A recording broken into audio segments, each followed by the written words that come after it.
राव ये पदवी राजस्थान में, तेलुगु के सेक्शन में, महाराष्ट्र में राव ये पदवी हमेशा से योद्धाओं को लगती है। तो उन्होंने उस वक्त से राव पदवी लगी बाजीराव को। उसके बाद सभी पेशवाओं को राव पदवी लगी है। तो बाजीराव के एक फोटो में बाजीराव बैठा है और घोड़े पे बैठा है, और घोड़े पे बैठते उसके एक हाथ में मिर्चियां है, एक हाथ में सिंगदाने हैं समझो, और वो उसको ये करके खा रहा है और एक साथ से मिर्ची खा रहा है। वो बाजीराव था कि जो घोड़े पे ही खाना खाएगा और दिनचर्या में से 22 घंटे घोड़े पे बिता सकता है वो व्यक्ति। बाजीराव को बोले, आप बोले पहले उदयपुर से आके आओ। बाजीराव पहले उदयपुर से आए, फिर सवाई जयसिंह जी से मिले कि बाजीराव को मालवा का सेकंड सूबेदार चुना जाए मेरे बाद। मैं हूँ वैसे इन्हें सेकंड सूबेदार चुना जाए। उसके पीछे जयसिंह जी की एक ये भी रणनीति थी कि यदि ये मालवा में ये रहे, बंगाशा यहाँ पे हो, कोई भी अगर यहाँ पे हो, सब मालवा के लिए लड़ेंगे, और अगर बाजीराव मालवा में रहता है तो मुझे कोई हाथ नहीं लगा सकता। बाजीराव बोले, मेरे को इतने से मेरा कोई होने नहीं वाला, बोले मैं इतने सा नहीं लूंगा। बंगाल से मारवाड़ तक जितना पैसा है सब चाहिए, पंजाब से भी पैसा चाहिए हमको। इन्होंने डिमांड बढ़ाना चालू करा,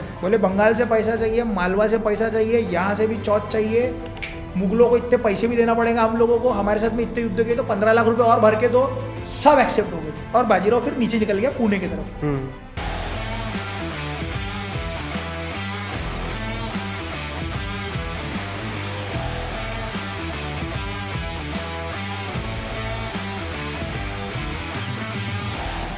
My honor to be here, and thank you very much. Let me have the pleasure of shaking you by the hand, as a Brit would say. नमस्ते और जय श्री राम सभी दर्शकों को। आज हम एक ऐसे विषय पर बात करने जा रहे हैं जिसको हमारे फिल्म मेकर्स या हमारे नॉवेलिस्ट ने काफ़ी सीमित दृष्टिकोण से देखा, पर उनका जो एक महापराक्रमी, एक अजय, एक युद्ध नीति और एक रणनीति तज्ञ का जो उनका किताब था उस पर काफ़ी कम चर्चा होती है। तो आज इसी विषय पर थोरले बाजीराव पर चर्चा करने के लिए हमारे साथ है आशीष भरतवंशी जी। आशीष जी, आपका स्वागत है। बहुत बहुत धन्यवाद सर। तो बाजीराव जी के बारे में बात करने से पहले हम शुरुआत करते हैं औरंगज़ेब के मृत्यु से। 1707 में आलमगीर की मृत्यु होती है और 27 साल का जो दक्कन का युद्ध है वो असफल तरीके से वो प्रयास करके अंत में वो एक हताश मृत्यु को प्राप्त होता है। तो उसके बाद से दिल्ली में या दक्कन में ऐसी क्या राजनीति हुई या ऐसा क्या जो कह सकते हैं मूवमेंट्स हुई जिसके बाद से बालाजी विश्वनाथ या फिर बाजीराव का उदय हुआ? हम आलमगीर के मृत्यु के थोड़ा 3-4 साल पहले चलते हैं। हल्का सा हमें पीछे जाना होगा, जहाँ पे हमें एक स्ट्रेटेजी समझनी होगी कि औरंगज़ेब के दिमाग में क्या चल रहा था, उसके बेटों के दिमाग में क्या चल रहा था, और ओवरऑल कंडीशन किस तरह से फॉर्म आउट हो रही थी।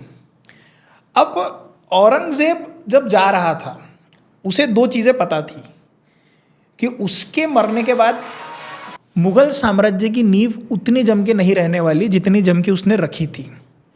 क्योंकि हम जब औरंगज़ेब के बारे में पढ़ रहे हैं, हमें ये चीज़ एक्सेप्ट करनी होगी कि even if he was from an opponent side, वो उतना कैपेबल तो था कि उसने साम्राज्य को पकड़ के रखा। ये बात और है कि उसके मरने के बाद सारा कुछ ढह गया, लेकिन वो उतना कैपेबल था, उतना ताकतवर था। उसका एक एग्जाम्पल मैं अगर आपको दूँ तो जिस समय वो देवापुर से वापस आ रहा था अहमदनगर के ओर, तो वो बीमार हुआ और बादशाह मरने वाला है ऐसी अफवाह उड़ी, लेकिन वो जिंदा था। तो उसके लोग उस पर हंसने लगे कि बादशाह के बारे में अफवाह उड़ रही है कि वो मर रहा है, जिंदा है, ये है। उसके बेटे इधर उधर से आ जाते थे कि अरे क्या हो गया आपको। अब जैसे उसका बेटा था कामबख्श, वो बीजापुर में था, तो कामबख्श आ गया, आजम आ गया, आजम शाह आ गया। तो ये सारी जो अफवाहें उड़ती थी लोग उस पर हंसने लगे।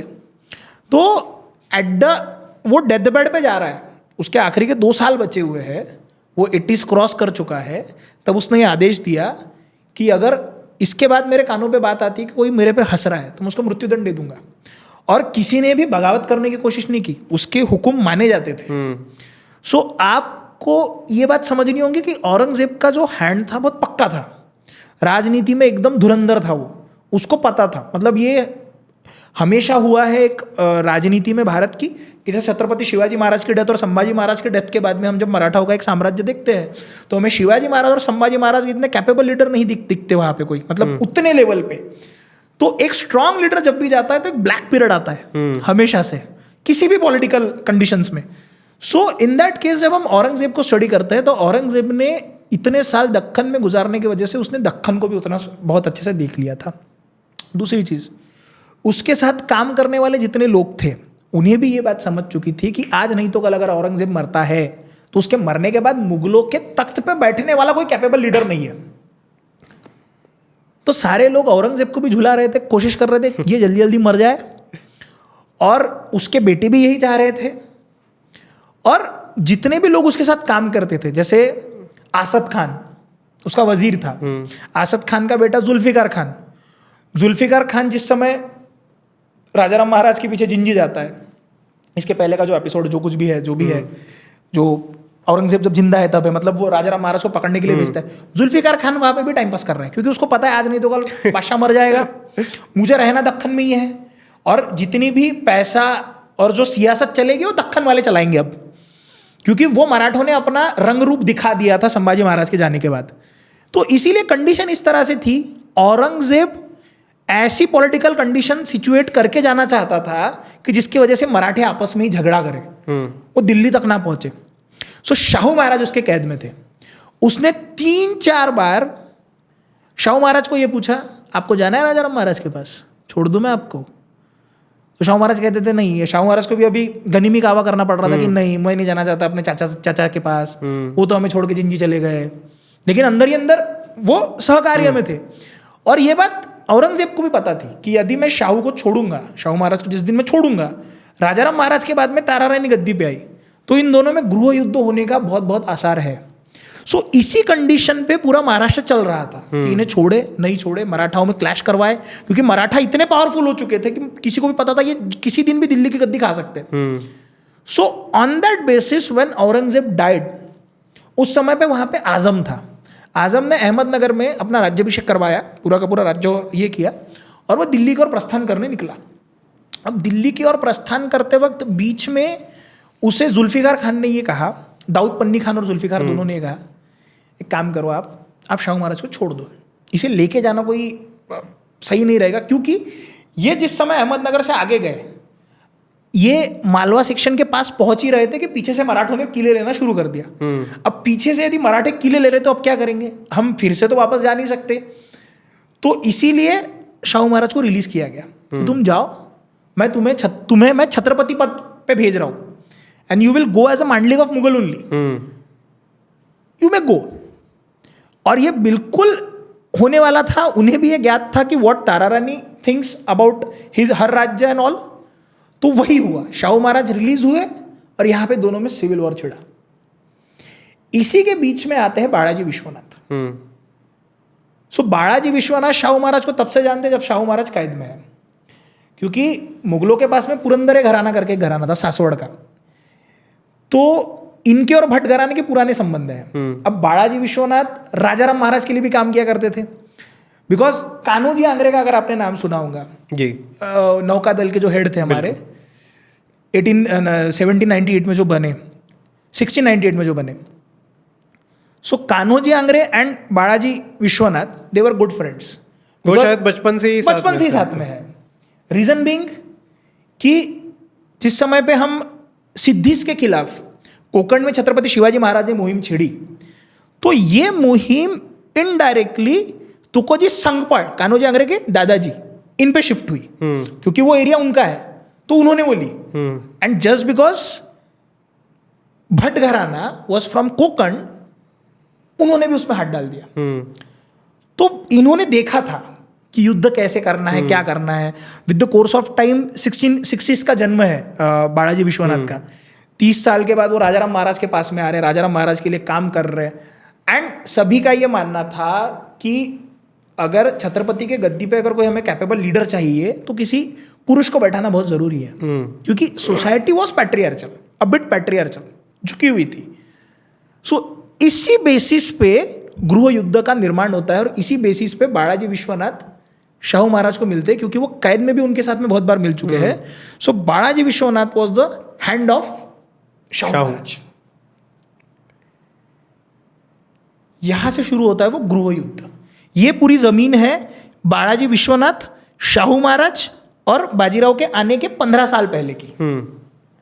तो अब हम जब बात करते हैं कि शाहू महाराज को छोड़ दिया गया, तो फिर बाद में तारा रानी और शाहू महाराज के बीच में क्या पॉलिटिकल डायनामिक था या क्या अंडरस्टैंडिंग थी? देखो, तारा रानी का ये कहना था कि संभाजी महाराज के जाने के बाद जो राज्य नीचे गया उस राज्य को ऊपर लेके आने का काम मेरे पति ने किया है। सो इन दैट बेसिस ये गद्दी मेरे बेटे की है। और ये तो शिवाजी द सेकंड। सुरेंद्रनाथ सेन ने भी या आई थिंक जदुनाथ सरकार ने कहा है कि Maharani Tarabai took hold of the empire when it was the most difficult time. Yes yes indeed. मैं तारा रानी को इसमें नीचे नहीं कर रहा जी। बात ये हो जाती है कि देखो, वो होता है ना कि जैसे हमें तो अपनों ने लूटा, गैरों में कहा जोर था। सो पॉइंट इज कि तारा रानी was capable. Even Shahu Maharaj का खेमा इज एक्सट्रीमली कैपेबल। लेकिन इन दोनों के युद्ध के बीच में अगर कोई तीसरा फायदा कर ले रहा है अपना, तो ये आपके लिए डिफिकल्ट है ना। आप जो छत्रपति की गद्दी है, जो छत्रपति की गद्दी आज मुगलों के खिलाफ लड़ रही थी, उस छत्रपति की गद्दी के लिए इंटरनल क्लैशेस होना, ये मराठा साम्राज्य का दुर्दैव है। मराठा हिस्ट्री के लिए दुर्दैव है। जिस तरह से सिविल वॉर छिड़ रहे हैं after the death of Sambhaji, मैंने कहा ना, क्योंकि एक कैपेबल लीडर मरने के बाद में हमेशा एक ब्लैक पीरियड ही आएगा। ये इतिहास में हुआ है, ये होता रहा है, ये कल भी होगा, ये आज भी होगा। मतलब इवन इफ टुडे, ये मैं नहीं कह रहा, ये कंडीशन ऐसी रखिएगा कि मोदी जी नहीं तो कौन। उसके बाद में अगर मोदी जी के लेवल के कैपेबल लीडर आपको नहीं मिलते हैं, या उनके बाद में एक आता है, दो आता है, उसके बाद में नहीं आती, तो ये कंडीशन हर केस में आने वाली है। ये हमेशा होगा। इसीलिए आपको एक सेकंड लाइन ऑफ ऑर्डर हमेशा फॉर्म करना बहुत जरूरी है। सो इन अ सिमिलर मैनर, जिस समय शाहू महाराज वापस आए, उन्होंने कोशिश करी तारा रानी के साथ में समझौता करने की। शाहू महाराज का ये कहना था कि अब जैसे इवन उसका रीजन ये है कि देखो, ये जो सारे लोग थे, जिसमें संताजी आते हैं, धनाजी आते हैं। संताजी वॉज द सेनापति, धनाजी लेफ्टर ऑन जब सेनापति बने, या तारा रानी है, या राजाराम महाराज है। सो राजाराम महाराज जिस समय वो गद्दी पे आए, तो राजाराम महाराज ने यही कहा था कि गादीचे खरे वारस, यानी गद्दी के ओरिजिनल जो कर्ता धर्ता है वो शिवाजी महाराज है। अब शाहू महाराज का नाम शिवाजी भी कहा जाता है। अब वो साहू कैसे पड़ा, वो बात की बात है। मतलब शायद औरंग ऐसा कहते हैं कि औरंगजेब उन्हें सवू कहता था। सवू यानी कि शांत स्वभाव वाला। तो सावू का साहू शाहू हुआ। या हो सकता है उनका घर का नाम शाहजी रहा हो शिवाजी के साथ साथ, तो बाद में वो शाहू पड़ा। क्योंकि बखर में बहुत जगह पे राजाराम महाराज के उल्लेख है कि खरे वारस तो शिवाजी आहेत, संभाजी महाराज के बेटे। So when Shahu Maharaj came, he wrote a letter to Tarabai कि see, you are a mother to me, you are like a mother to me, क्योंकि चाची का रिश्ता है। You are like a mother to me and मुझे आपकी सपोर्ट की ज़रूरत है। युद्ध रोक देते हैं हम लोग। तो ताराबाई ने ना कहा, क्योंकि ये जो साम्राज्य इस्टेब्लिश हुआ है, रीइस्टेब्लिश हुआ है, वो मेरे पति ने किया है। तो अगर ये साम्राज्य रीइस्टेब्लिश मेरे पति ने किया है, तो इस पे अधिकार आपका नहीं है, और आप मुगलों के मांडलिक बन के आए हैं, तो मैं आपको एक्सेप्ट नहीं करूंगी। तो इतिहास में जब हम सामने ये पढ़ते हैं तो हमें लगता है कि नहीं यार, तारा रानी का तो स्टैंड सही है। लेकिन इसके बाद में जो होता है वो देखने लायक नहीं है। क्योंकि अब जो शाह आलम था, बहादुर शाह, वो अफगानिस्तान में था जिस समय औरंगजेब की डेथ हुई। उसका नाम मुअज्जम शाह आलम, उसके बाद उसने बहादुर शाह की डिग्री ली। यहाँ पे था आजम, कर्नाटका में था कामबख्श। आजम ने शाहू महाराज को रिलीज किया, वो दिल्ली गया, आगरा के पास में दोनों का युद्ध हुआ, शाह आलम जीता। सबसे कैपेबल वही था तीनों में, स्ट्रांग। ये बात औरंगजेब को भी पता थी, इसीलिए औरंगजेब ने उसको कैद भी किया था, उसको भगा के रखता था। उसको ये लगता था कि मेरे तीनों में से कोई भी बेटा मुझे कभी भी मार सकता है, जैसे मैंने अपने पिताजी को मारा। सो व्हेन शाह आलम केम, तो शाह आलम सबसे पहले हैदराबाद में गया, क्योंकि वहाँ पे कामबख्श है। वहाँ पे उसने कामबख्श का गेम बजाया। कामबख्श का गेम बजाने के बाद वो महाराष्ट्र में आया। महाराष्ट्र में आके वो ये देख रहा था कि मैंने जो छत्रपति को वादे करे हैं, कि कुछ जो इसके पहले जो आजम ने वादे करे थे कि मैं आपको चौथ की पूरी परमिशन दे दूंगा, आप चौथ ले सकते हो। चौथ के साथ साथ आपको ये भी परमिशन है कि जितने एरिया में आपकी सरदेशमुखी थी, आपको सरदेशमुखी मिलेंगी। दक्खन आपका होगा। दक्खन में जैसे 6 सूबे आते थे, जैसे बीजापुर आता था, वराड़ आता था, उसके बाद में आपका खानदेश आता था। ऐसे 6 सूबे जो आते थे, ये सूबे आपके पास में ही रहेंगे, ये सूबे आपके पास से जाएंगे नहीं। लेकिन इस पर स्टैंपिंग नहीं थी, ये मोगम हुआ था, ऊपर से हुआ था सब कुछ। तो जिस समय ये आया, एक वकील अपना भेजा गया। शाहू महाराज का स्वभाव बहुत मृदु है। शाहू महाराज का स्वभाव मृदु होने की वजह से जब शाहू महाराज कैद में थे, वहां के सभी लोगों के साथ में इन्होंने अपना सब अच्छा बना लिया था, इंक्लूडिंग सवाई जय सिंह, इंक्लूडिंग जसवंत सिंह के जो बेटे थे, इंक्लूडिंग एवरीवन, जोधपुर घराना हो या जयपुर घराना हो, सबके साथ में he was very good.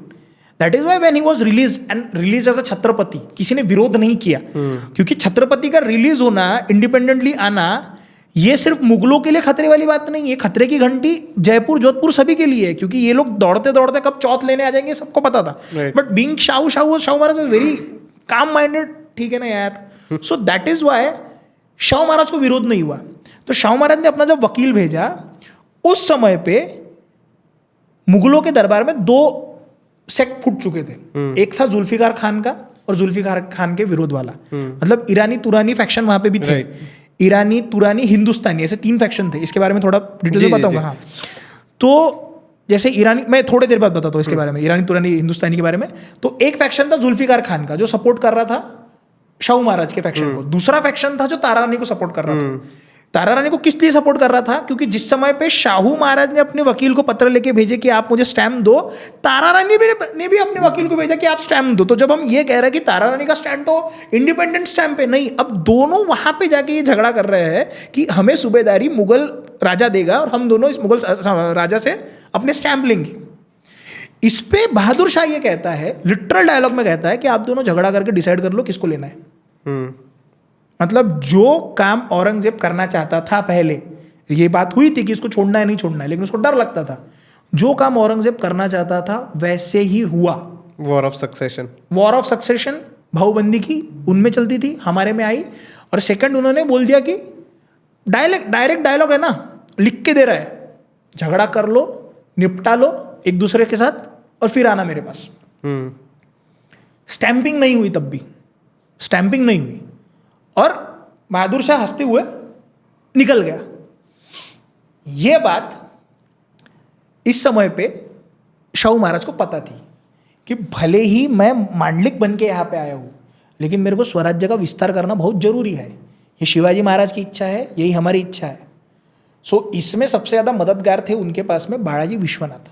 Secondly उनके मददगार थे धनाजी जादव, जो तारा रानी के साथ में थे। अब यहाँ पे मुद्दा देखो, मुद्दा क्या है? राजाराम महाराज ने भी शाहू महाराज को रिलीज करवाने की कोशिश करी है, बहुत लोगों ने शाहू महाराज को रिलीज करवाने की कोशिश करी है। सभी का मंसूबा ही यही था कि शाहू महाराज गद्दी पे वापस आए। बिल्कुल। अब शाहू महाराज गद्दी पे वापस आने चाहिए, ये यदि सभी का मंसूबा पड़ रहा है उस समय पे, तो शाहू महाराज वापस आने के बाद ताराबाई का उनका विरोध करने को कोई मतलब नहीं बन रहा था। ऐसे समय में जिस तरह से सिविल वॉर में ताराबाई और शाहू महाराज के 2 सेक्ट पड़ चुके हैं, उसी तरह से मंत्रियों में भी 2 सेक्ट पढ़ना शुरू हो चुके थे। Dhanaji Jadhav, he was fighting for Tara Rani, but he went to Shahu Maharaj. Balaji Vishwanath was working for Rajaram Maharaj, but later on when Purandar introduce to him, तो जब वो छूट के आए, वो उन्हीं के साथ में रहे। अब इसके बाद में कुछ लोग थे जो मुगलों के लिए काम कर रहे थे, जैसे one of them was Shirke. तो शिर्के की बेटी शाहू महाराज को दी गई थी। सो दैट्स वाई वो फैक्शन जब आया, वो भी शाहू महाराज के पास गया, क्योंकि कुछ मराठे ऐसे भी थे ना जो मुगलों के लिए काम कर रहे थे, but when Shahu Maharaj was released, they came to Shahu Maharaj. So ऐसे फैक्शन पड़ना शुरू हो चुके थे। अब इनमें ये भी पॉलिटिक्स चल रहा था कि यहाँ के मंत्री यहाँ सल्टाए जाए, यहाँ के मंत्री यहाँ सल्टाए जाए, आप वहाँ से खींच के लेके आ सकते हो क्या, आप वहाँ से खींच के लेके आ सकते हो क्या। इसमें स्टार्टिंग में हुआ कि लोगों को लगने लगा यार शाहू महाराज तो वैसे ही मांडलिक है, आज नहीं तो कल इनकी नैया डूबेंगी, क्योंकि अभी नए आए हैं, पैसा नहीं था।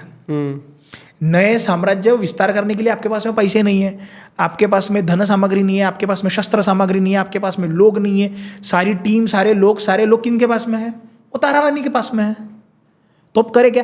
इसी बीच में सबसे बड़ा सरदार जो उभर के आता है वो आते हैं बालाजी विश्वनाथ। बालाजी विश्वनाथ पहले पेशवा नहीं है, और इसके पहले पेशवा पद रह चुका है। पेशवा पद पिंगळे से है, वो शिवाजी महाराज ने सबसे पहले, मोरोपंत पिंगळे जो सबसे पहले पेशवा बने थे, वो तब से पेशवा पद है। ऐसा नहीं कि इसके पहले पेशवा पद नहीं था, लेकिन भारत भूमि के पूरे ये जो आपको एक 1400 माइल का जो पट्टा दिखता है, मतलब आप जिंजी तक जो जा रहा है, महाराष्ट्र से जिंजी, जिंजी से महाराष्ट्र, महाराष्ट्र से दिल्ली, ये 1500-1400 माइल में जो पट्टा पूरा फैल रहा है, इस पूरे पट्टे में 1714 के बाद जो एडमिनिस्ट्रेशन चलाने के लिए जो एक तकनीक, एक टेक्नोलॉजी यूज हुई, एक टेक्निक यूज हुई, उसे पेशवाई बोला गया। Because Shahu Maharaj being in the captive of Aurangzeb इतने सालों तक रण मैदान में बहुत उतरने वाले नहीं थे। शाहू महाराज की एक सबसे अच्छी बात यह थी कि शाहू महाराज को लोग समझते थे। इसी समय पे धनाजी जादव की जब मृत्यु होती है, तो धनाजी जादव के मृत्यु के बाद में उनके बेटे को सेनापति बनाया जाता, चंद्रसेन जादव को। नाउ चंद्रसेन जादव का ऐसा था कि चंद्रसेन जादव एंड कुछ मेनी ऑफ देम जो मंत्री पद पे थे, वो एडवांटेज ले रहे थे सिर्फ कि हमें यहां से मिलेगा या वहां से मिलेगा या वहां से मिलेगा। So this is what Chandrasen Jadhav did. सरदेशमुखी जो जहागीर सिस्टम जो छत्रपति शिवाजी महाराज ने बंद करवाई थी कि इसके बाद में जहागिरी किसी को नहीं मिलेगी, राजा एक ही रहेगा, बाकी सब इंडिपेंडेंट नहीं रह सकते, इसी सिस्टम को राजाराम महाराज ने रीस्टैब्लिश करवाया। वाई? बिकॉज जिस तरह तुम्हारी संभाजी महाराज को मारा गया, उनके मरने के बाद में आपको पलायन करना पड़ रहा है जिंजी की तरफ, क्योंकि आपकी भी जान को खतरा है, तो महाराष्ट्र बचेगा कैसे? तो क्या दे सकते हैं हम? किसी को सिक्के देंगे तो सिक्के के बदले आप थोड़ी जीतने वाले हो, वतन देंगे हम तुम्हें, आपको ये इस जगह की सरदेशमुखी मिलेंगी। तो ये सरदेशमुखी वाली लालच के चलते इन्होंने मुगलों को इतना मारा, इतना मारा, इतना मारा, इन्हें खुद नहीं पता था हमारे में इतनी कैपेबिलिटी है। इसी के चक्कर में यही चीजें शाहू महाराज आने के बाद में भी वो इनडिसिप्लिन यहाँ पे फॉर्म रहा। उसी इनडिसिप्लिन के चक्कर में कई लोग, आप सरदेशमुखी दे रहे हो तो हम आपके तरफ से आएंगे, आप हमें वतन दोगे तो हम आपके तरफ से आएंगे, आप हमें वतन दोगे तो हम आपके तरफ से आएंगे। इसी चक्कर में कभी यहाँ कभी वहां, कभी यहाँ कभी वहां ये हो रहा था। तो चंद्रसेन जादव के कुछ लोगों के अब शाहू महाराज वापस आने के बाद शाहू महाराज का डिसाइडेड था कि वतन भले ही तुम्हारे पास में, चौथ देनी पड़ेगी तुम्हें। चौथ तो हर जगह से आएंगी, टैक्सेस तो हर जगह से आएंगे, आप भले ही देशमुख। तो कुछ जगहों पर टैक्सेस देने के लिए मना किया गया। कुछ नाम आते हैं, चौहान, राउत वगैरह जो नाम है, नहीं बोला उन्होंने। तो शाहू महाराज ने उन्हें लूटा, बोले इनसे पैसे लेके आओ। They were good friend of Chandrasen Jadhav. Chandrasen Jadhav ने तकरार करी अपने ऐसे क्योंकि पैसा वापस करो। शाहू महाराज को जादव घराने को हर्ट नहीं करना था, because it was a capable घराना। सो ये एक झगड़ा हुआ। बालाजी विश्वनाथ के साथ में एक झगड़ा हुआ, वो लंबी कहानी है, वो सुनाऊंगा अगर आपको सुननी है तो। उस झगड़े के बाद चंद्रसेन जादव ने छोड़ दिया एंड ही वेंट टू तारा रानी। इस बीच में आपका सेनापति यदि आपको छोड़ के जा रहा है, अगर आपका होम मिनिस्टर आपको छोड़ के जा रहा है, या फिर आपके पार्टी में कोई एक बड़ा लीडर है वो अगर आपको छोड़ के जा रहा है, वो अपने साथ में कुछ कार्यकर्ता भी तो लेके जाएगा ना, कुछ लीडर्स भी तो लेके जाएगा ना। सो इन दैट केस इनके पास में लोगों की बहुत कमी होने लगी थी। सो इसी बीच बालाजी विश्वनाथ को अष्टप्रधान में जिस समय सेनापति का पद चंद्रसेन जादव के पास में जाता है, उसी बीच चंद्रसेन जादव के पहले भी ये रह चुके, धनाजी जादव वगैरह के बाद में, तो उन्हें उस समय पे पद मिलता है सेना करते का, कि आपको सेना फॉर्मेशंस करनी है। सो एक एक आदमी को पकड़ के लेके आना, आप आओ आप आओ आप आओ, कर्जा निकालना, कर्ज में डूब रहे हो, ये काम बालाजी विश्वनाथ का था। टैलेंट स्काउटिंग, एक्सट्रीमली टैलेंट, एकदम जबरदस्त आदमी है वो उसमें, कि किसको देखना है, किसको लेके आना है, कहाँ से लेके आना है, कितना लेके आना है। मतलब कितने तो आपके ऊपर आक्रमण होने वाले, जैसे कान्होजी आंग्रे का हमने नाम लिया, Kanhoji Angre was fighting for Tara Rani. तो युद्ध करने आए हैं, वो युद्ध को बिना खून गिरे पलटा देना, ये काम था बालाजी विश्वनाथ का। And that's why he got the Peshwa पद इन 1714। राइट। तो अब बालाजी विश्वनाथ पेशवा बनते हैं, उसके बाद उनका दिल्ली में क्या रिलेशन होता है, और ये 1714 से 1720 का जो पीरियड है, जब आई थिंक 1720 में उनकी मृत्यु हुई, तो उस पीरियड में बालाजी विश्वनाथ का ऐसा क्या काम था कि वो एक मराठा एम्पायर उस पीरियड में एक्चुअली एस्टैब्लिश हुआ? शाहू महाराज के इसमें। अब इसमें देखो, इसमें क्या हुआ ना, इसमें 3-4 चीजें हैं। 1710-11 के बाद 1711 से 1716 तक का टाइम पीरियड शाहू महाराज के लिए बहुत अच्छा टाइम पीरियड नहीं है, 6 साल का। उसके 2-3 रीजन है। एक, निजामुल मुल्क दक्कन का सूबेदार बन के आया था 2 सालों के लिए, 2-3 सालों के लिए। वो दक्कन का सूबेदार जब बन के आया, या फिर उसकी जब यहाँ पे पोस्टिंग हुई, वो नहीं चाहता था कि ये लोग चौथ वसूल करेंगे। निजामुल मुल्क नहीं चाहता था। अच्छा, 1712-13 के बाद वहाँ पे बहादुर शाह की डेथ होती है। तो बहादुर शाह के डेथ के बाद में फारूक शियार गद्दी पे आते हैं। फारूक शियार को सईद ब्रदर्स गद्दी पे लेके आते हैं। Right. Now you may call it, अब जैसे तुरानी ईरानी फैक्शन में यहाँ पे बताता हूँ मैं आपको। सईद्स वर ईरानी। मुगलों के तख्त पे 3 फैक्शन थे, तुरानी, ईरानी, हिंदुस्तानी। अब यदि आप ईरान देखोगे, ईरान का अगर आप नक्शा इमेजिन करोगे, तो ईरान के नॉर्थन साइड में ऑक्सिस की नदी बहती है, और ऑक्सिस नदी के ऊपर वाला जितना भी साइड है वहाँ पे किर्गिस्तान, तजाकिस्तान, ऐसे स्तान बहुत सारी जगह आती है। तो जो लोग ऊपर वाले फैक्शन से आते थे वो होते थे तुरानी। तिर्किस्तान, तुरानी यानी कि सुन्नी पीपल। जो ईरानी होते थे शिया, वो शिया होते थे। अब शिया सुन्नी का झगड़ा यहाँ पे होता था। मेन झगड़ा जो था ये था कि इवन औरंगजेब के मृत्यु पत्र में उसने लिख के रखा है कि सईद्स के ऊपर भरोसा मत करना, उनको जितना तुम ढील दे रहे हो उतनी ढील दो, उनको कभी ऊपर मत चढ़ाओ, क्योंकि सईद अगर ऊपर चढ़ गए तो किसी दिन तुमको खत्म कर डालेंगे वो लोग।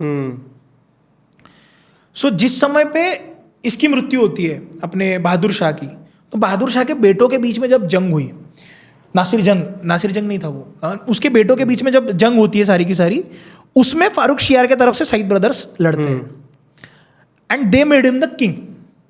नाउ सईद ब्रदर्स राजा किंग बनने की वजह से फारूक शियार को यह भी डर था कि यदि मुझे बैठा सकते तो मेरे को उठा भी सकते।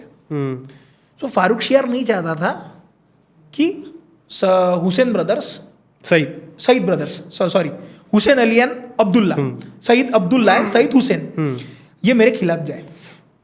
इसीलिए उसने क्या किया, जो एल्डर वन था उसको ट्रांसफर करा दिया साउथ में, और जो निज़ामुल मुल्क था उसको वापस बुलाया। निज़ामुल मुल्क को वापस आना नहीं था, बोले तू इधर वापस आ जा, उसको भेज दिया। अब वो वापस आया।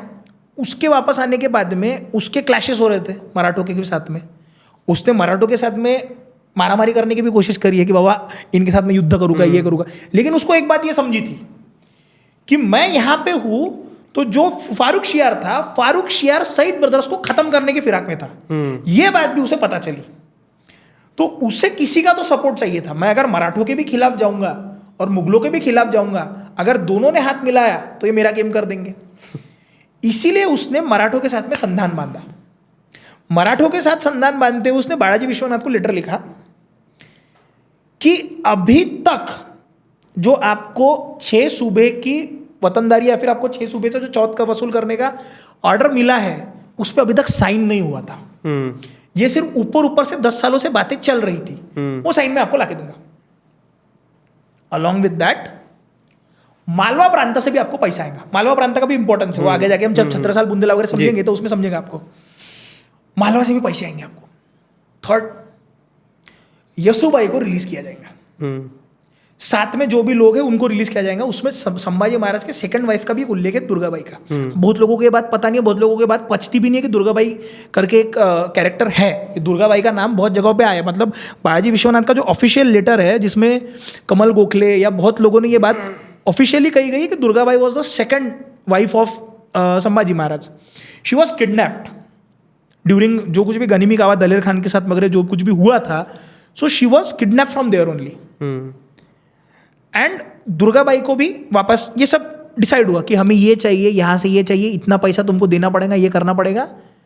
सो सईद खान सेड ओके, लेकिन तुमको साइन चाहिए ना बादशाह से।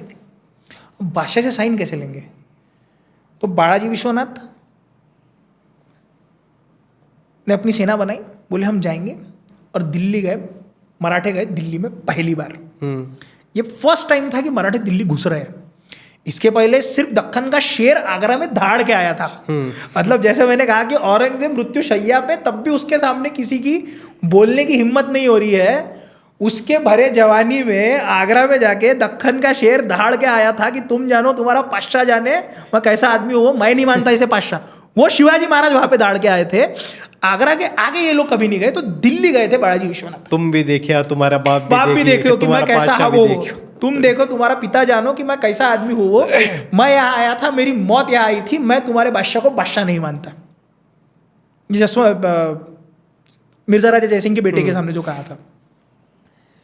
सो अब बालाजी विश्वनाथ पूरे मराठाओं की सेना के साथ में वहां जा रहे हैं। अब यहां पे फैक्शन ये था कि सईद ब्रदर्स में से सईद ब्रदर को पता चल चुका था कि ये मुझे मारने के फिराक में है। क्योंकि फारूक सियार क्या करता था, शिकार करने जाना है, वहां पे जाके प्लानिंग करता था कि दोनों को कैसे उड़ाए। So when Syed brothers went there, इन्होंने सारे जितने भी मुगलों के आसपास वाले थे सबको बाहर निकाला, बोले तुम बाहर आओ। अच्छा, इसमें से हुसैन अली जो था, जो बड़ा था, वो था नीचे में, अब्दुल्ला बिहार और उधर के साइड में रखा था उसको। हुसैन अली उस समय वजीर बना था। सो हुसैन अली वेंट देयर। हुसैन अली वहां पे गया, वहां पे जाने के उसने ऑर्डर दिया कि सब बाहर जाएंगे, बंद कक्ष में हम लोगों को डिस्कशन करना है। और मराठों को कहा कि तुम बाहर खड़े रहो। मराठे बाहर खड़े हैं। अब मराठे दिल्ली तक पहुंच गए। ये बात अंदर के मुगलों को अच्छी नहीं लगी कि यार मराठे दरवाजे पे आके खड़े हो गए।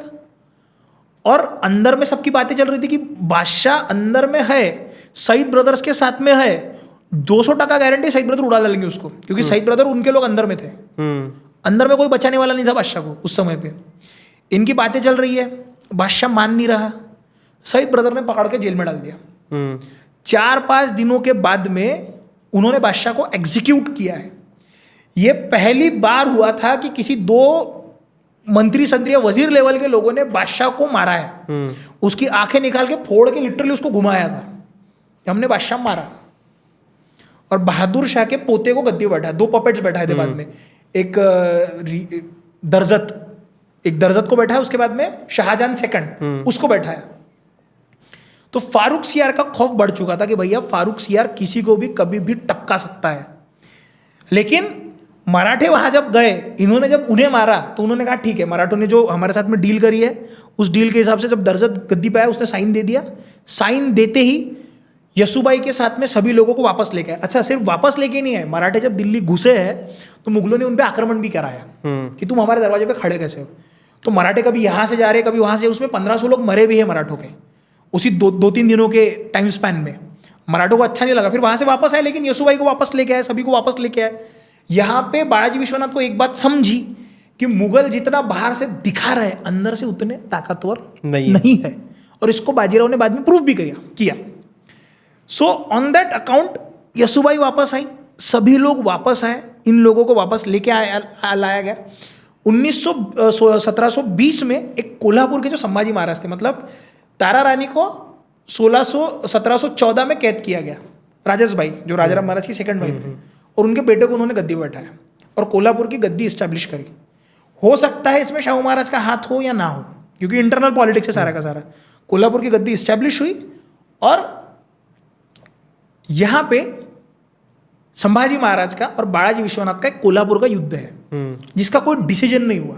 दोनों आपस में लड़े, वापस चले गए। एंड देन बालाजी विश्वनाथ एक लंबे टाइम स्पैन से जो शाहू महाराज के लिए कंटिन्यूसली पिछले 20 सालों से जो चल रहे थे, उसी के बीच में उनकी 1720 में डेथ होती है।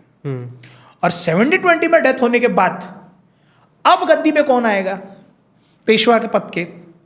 तो जिस तरह से मैंने कहा कि शाहू महाराज को इसका पूरा अंदाजा था कि आदमी हीरे की जो परख होती है वो शाहू महाराज को थी।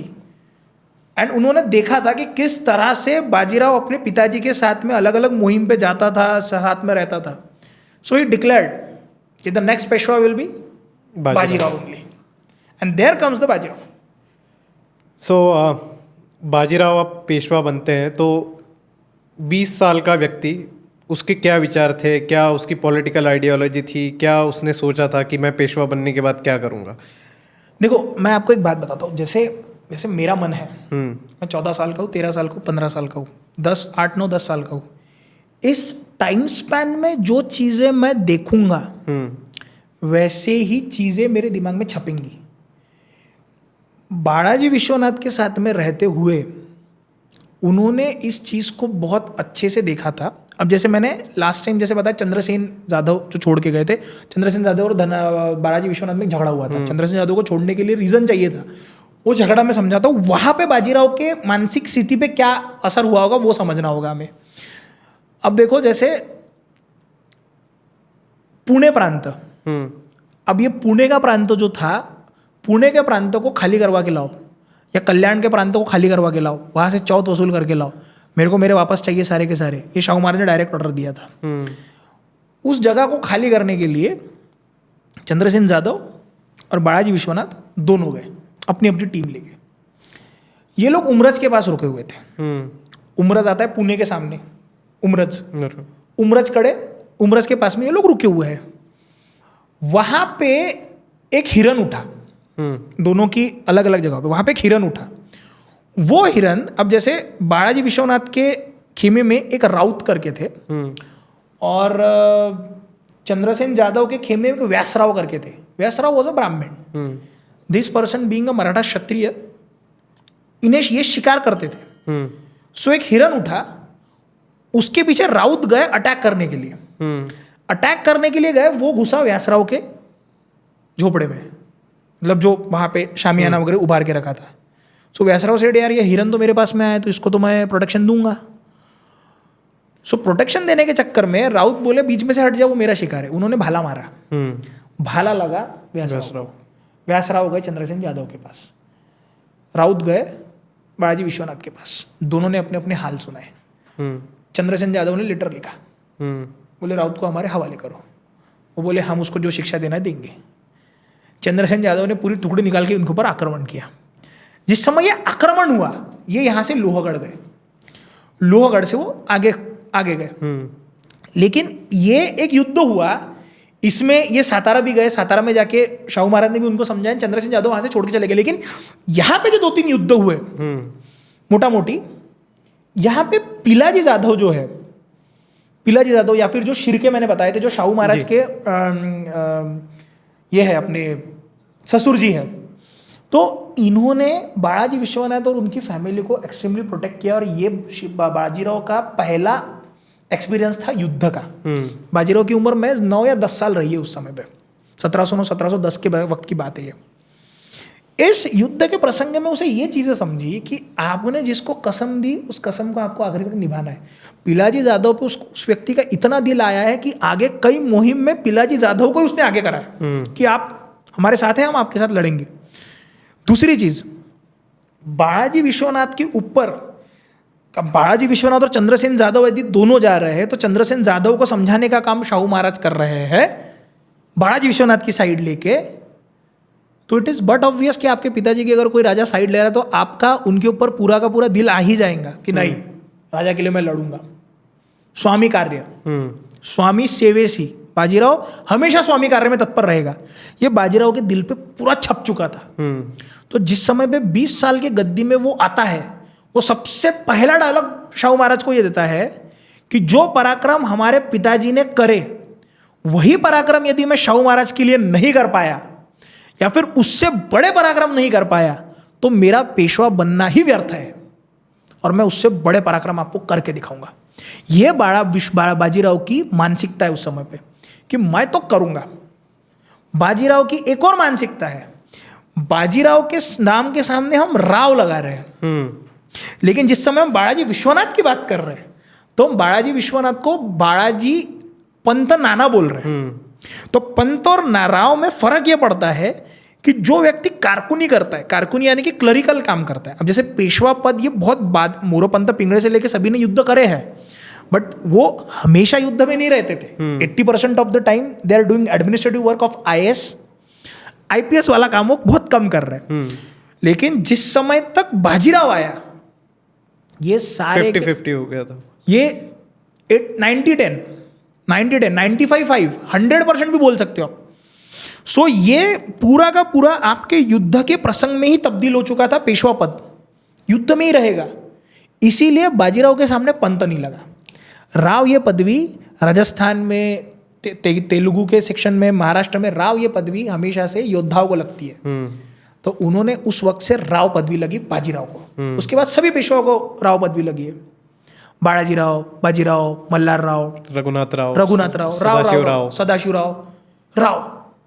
सो बाजीराव का जो वहाँ पे साइकोलॉजी आपको दिख रही है, एग्रेसिव, मारूंगा या मरूंगा। क्योंकि जिस समय पे महमूद शाह के सामने बाजीराव की पोर्ट्रेट बनाने के लिए लगाया गया था कि महमूद शाह रंगीला को देखना था, जो फारूक शियार के बाद में जो दो पपेट्स है उसके बाद उसको देखना था। बोले बाजीराव का फोटो बनाओ, मुझे देखना है। बोले कैसे दिखता है बाजीराव? तो बाजीराव का 2 एंगल है बाजीराव के। बाजीराव का जब फोटो बनाने के लिए कहा गया तो बाजीराव के एक फोटो में बाजीराव बैठा है और घोड़े पे बैठा है, और घोड़े पे बैठते उसके एक हाथ में मिर्चियाँ है, एक हाथ में सिंगदाने हैं समझो, और वो उसको ये करके खा रहा है और एक साथ से मिर्ची खा रहा है, और उसकी आक्रामक ये है, उसको बाजीराव भोजन कहते हैं हम लोग महाराष्ट्र में। बाजीराव भोजन करायचं आपल्याला, पटकन खायचं आहे, खटकन निघायचं आहे, सटकन, बिल्कुल टाइमपास नहीं करायचा इकडे। वो बाजीराव था कि जो घोड़े पे ही खाना खाएगा और दिनचर्या में से 22 घंटे घोड़े पे बिता सकता है वो व्यक्ति। तो महमूद शाह रंगीला ने कहा भाई ये तो शैतान है। एक सेक्शन बाजीराव का ये पढ़ता है, बाजीराव का सेक्शन एक ये पढ़ता है कि निजाम की औरतों ने ये कहा कि हमें बाजीराव को देखना है। ये निजाम के पत्रों में आता है कि उसने कहा कि हमें बाजीराव को देखना है। तो बाजीराव जब निजाम के वहां पे बंदोबस्त किया गया कि आप सामने मत आना, सब पर्दे रहेंगे, बाजीराव को देखना है। तो so when Bajirao is entering, वो औरतें इतनी मंत्रमुग्ध हो गई कि उन्होंने पर्दे हटा के अपने गले की मोतियों की मालाएं बाजीराव पे फेंकना शुरू किया। ये उल्लेख आता है बाजीराव का। Extremely handsome, extremely aggressive, like arjuna, कि मारूंगा तो अब भी मारूंगा। ये बाजीराव का पैनी नजर थी बाजीराव की। उम्र कम है, बाजीराव को विरोध बहुत हुआ, क्योंकि विरोध होने के और 2 कारण हैं। विरोध होने का एक और कारण यह है कि भट्ट घराना कोकण में से आता है, कोकणस्थ, और वो कोकणस्थ था। सो ये फैक्शन भी बहुत मैटर करता है वहां पे। अब वहां पे जैसे कोकणस्थ और देशस्थ का जो ये है, तो आप जब देखोगे तो श्रीपत प्रतिनिधि पद है वो श्रीपत राव के पास में है। प्रतिनिधि पद को जो राजाराम महाराज ने इस्टेब्लिश किया है, तो बाजीराव में और प्रतिनिधि में हमेशा झगड़े हैं। प्रतिनिधि कह रहे हैं कि हम लोग दक्षिण में जाएंगे, बाजीराव कर दक्षिण में जाके क्या करेंगे हम लोग? बादशाह वैसे रंगीला है पूरा का पूरा, और बादशाह वैसे ही पोकड़ हो चुका है, उसको अब भी जाके मारेंगे हम लोग। सो बाजीराव का जो स्टैच्यूर है, बाजीराव का जो साइकोलॉजी है, वो 20-21 साल के बच्चे की ही स्ट्रैटेजी, मतलब बच्चे की यानी कि एग्रेसिव, टीनेजर एग्रेसिव वाली, विथ एक्सट्रीमली गुड माइंडसेट कि कैसे हमें इसको फॉर्म करना है, युद्ध कैसे लड़ना है और किस तरह से लड़ना है। तो जो आपने दिल्ली की बात कही, अब बालाजी वहाँ पे जाके आए थे, तो एक वहाँ पे दिल्ली का उनको एक रफ आइडिया था। ये बाजीराव के मन में दिल्ली पे जाके डायरेक्ट युद्ध करने का या फिर दिल्ली के रेड करने का जो विचार बनता है, तो उसके बाद ये जब दिल्ली जाते हैं तो उसके बीच में क्या क्या प्रसंग होते हैं, और दिल्ली में एक्चुअल उस वक्त क्या हालत हो गई थी और बादशाह की क्या हालत हो गई थी जब उनको पता चला कि अभी ये यमुना के किनारे बाजीराव और मराठा सैनिक आ गए हैं। अब यहाँ पे 2 चीज़ें क्या हुई, इसके पहले का हम लोग थोड़ा समझते हैं। पहले 7 साल बाजीराव आने के बाद 6-7 सालों तक कोई इतनी बड़ी मुहिम बाजीराव ने अपने जिंदगी में नहीं करी है। पहले 6 to 7 years ऑफ पेशवा पद। 7-8 सालों के बाद में सबसे पहले बाजीराव को बुलावा आता है छत्रसेल बुंदेला का। छत्रसाल बुंदेला का बुलावा कैसे आता है, तो वहाँ पे बंगाशाह। सो ये जो बंगश है ये अफगानी था, अफगानिया उस साइड से वो आता है, पुरानी फैक्शन वाला ही था।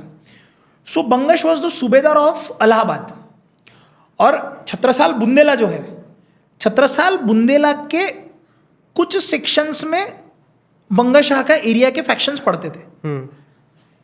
सो बुंदेला ने जब अपना छत्रसाल बुंदेला ने राजा ने जब अपना इंडिपेंडेंट साम्राज्य फॉर्म किया, वो इंडिपेंडेंट साम्राज्य फॉर्म करने के बाद में he was with Aurangzeb, was not with Aurangzeb. Later on when Aurangzeb died, he started taking Chauth over there. So इस पे बंगाशाह का झगड़ा था कि तुम वहाँ से चौथ वसूल नहीं कर सकते। सो बंगाशाह ने अटैक कर दिया बुंदेलखंड पे। अब बुंदेलखंड के खंड के ऊपर अटैक करने के बाद बंगाशाह के बेटे ने नॉर्दर्न साइड से अटैक किया, बंगाशाह ने direct western to eastern attack करा। गुजरात से ऐसा खीदा आया, ये ऊपर से आया। सो ऊपर के किले गए, नीचे में जैतपुर में युद्ध हुआ, जैतपुर के जंगलों के पास में युद्ध होता है और वहां पे फंसे। अब 3-4 महीने बारिश है, इसने लेटर लिख दिया कि हम लोग जीत चुके हैं, मालवा का अपना बुंदेलखंड का एरिया हमारे हाथ में आ चुका है। अब इसमें हुआ ये था कि निजाम के साथ में और पालखेड़ का युद्ध हुआ है उसके इर्द गिर्द में, और बाजीराव ने जब 7-8 साल का जो ये कालखंड है, बाजीराव के 20 साल के कालखंड में एक बात बहुत दुखदाई हुई है कि बाजीराव को कर्ज बहुत निकालना पड़ता था, क्योंकि आपको सेना एक्सपांड करना है, आपके पास में पैसे नहीं बचे, तो बाजीराव ने कर्जा ले लेके सेना बनाई है।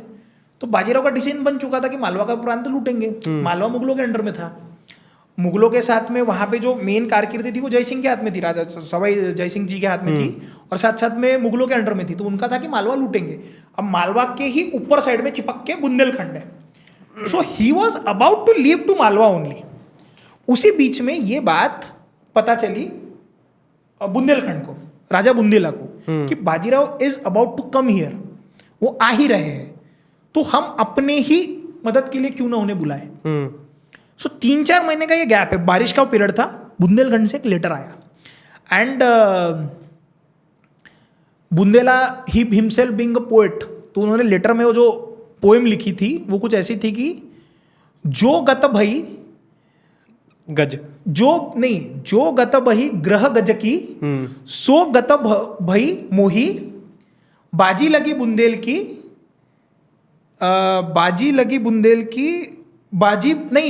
जो गत भई ग्रह गज की, सो गत भई मोही आज, बाजी लगी बुंदेल की, बाजी बचाओ लाज।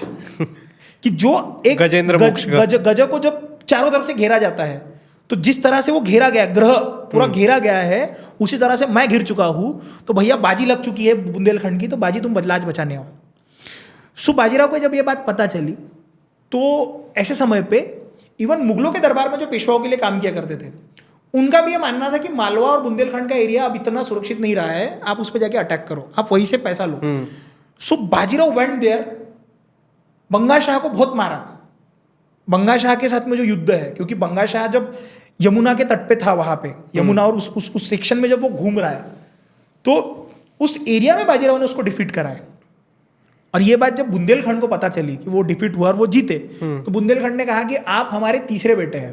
तो बाजीराव वेंट इनटू हिज दरबार एंड वो कहे कि बैठो। बोले बाजीराव, बोले मैं कैसे बैठूं, अगर आप मुझे बड़ा स्थान दोगे तो बैठूंगा। बाजीराव में वो एटीट्यूड है, वो आखिरी तक रहा है, मरते दम तक वो एटीट्यूड रहा है। तो बोले आप बैठो, बोले आप हमारे बेटे के जैसे। बोले आपने मुझे बेटा कहा है, बोले आपके 2 बेटे हैं, 2 बेटे मेन है, 54 बेटे और है, मैं कहाँ बैठूंगा, बेटा कहा है तो बेटे के मान दो। सो ही सेड जैसा मैं कह रहा हूं वैसा होगा। बुंदेलखंड के 3 हिस्से हुए, तीसरा हिस्सा बाजीराव के हिस्से में आया। दोनों बेटों के बीच में जगह बनाई गई, बाजीराव वहां बैठे हैं, राज तिलक हुआ, सब वो सारी चीजें हुई। उसी बीच कहते हैं कि he even give Mastani to him. Mastani 15 साल की थी उस समय पे। And in this course Bundelkhand के साथ में बाजीराव का एक संबंध जुड़ता है, बाजीराव का एक बुंदेलखंड के साथ में संबंध प्रस्थापित होता है। लेकिन जो मालवा और बुंदेलखंड, एक बार बुंदेलखंड हाथ में आना, ये अलार्मिंग था मालवा के लिए भी, क्योंकि मालवा का सेक्शन सभी को चाहिए था। मुगलों के लिए मालवा बहुत इंपॉर्टेंट था, राजस्थान के जितने राजा राजपूत राजा है उनके लिए मालवा इंपॉर्टेंट था, निजाम जो वराड़ से घुसता था उसके लिए मालवा इंपॉर्टेंट था, पुणे के सूबे से जितने लोग जा रहे उनके लिए मालवा इंपॉर्टेंट था। रीजन बीइंग मालवा सेंटर में पड़ता था, चोक पॉइंट हो सकता था वो ना। युद्ध करना है तो बाहर करेंगे ना हम लोग, युद्ध करना है तो बाहर करेंगे ना। अगर ऊपर से कोई आ रहा तो बाहर युद्ध करेंगे हम लोग, यहाँ पे थोड़ी करेंगे। पुणे के अंदर आप अगर आ गए, जैसे पानीपत का युद्ध है, यूपीएससी में सवाल आता है कि सारे लोगों ने पानीपत में युद्ध क्यों किया, 3 युद्ध है लेकिन पानीपत में क्यों हुई, क्योंकि आउटस्कर्ट में था। सेम कंडीशन में मालवा सेंटर में था, लड़ना ही है तो यहाँ लड़ेंगे हम लोग। तो सभी को मालवा चाहिए था, और ये राजाराम महाराज के समय से सभी लोग मालवा के पीछे लगे थे। अब बुंदेलखंड के साथ में इनका संबंध जुड़ गया, तो ये ट्रिगर हो गए सारे के सारे कि इसका बुंदेलखंड में संबंध आ चुका है, अब क्या करें।